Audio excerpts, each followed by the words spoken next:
I'd like to know what the evidence is actually that we're stepping back from NATO right now.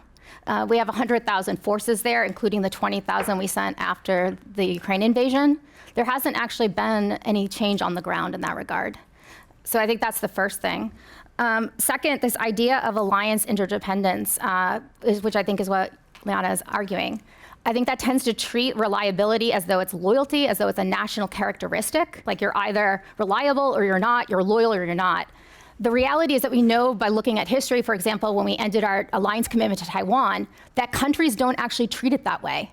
They look at what the US interests are and the capabilities. And in fact, when our interests align and we have the capabilities that exist, and sometimes that by paring back commitments to other places, they view the United States as a reliable ally. I'm uncomfortable with treating alliances in such a mechanical, transactional way, which is what I think Trump does. He says, what's in it for us? What's the balance sheet?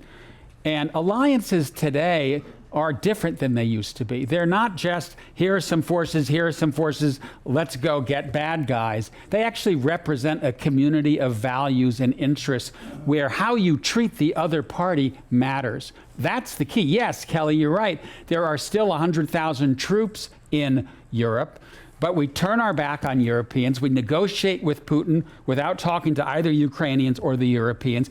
This is why they're now talking about getting nuclear weapons, because we're treating them like an afterthought, not as a trusted partner.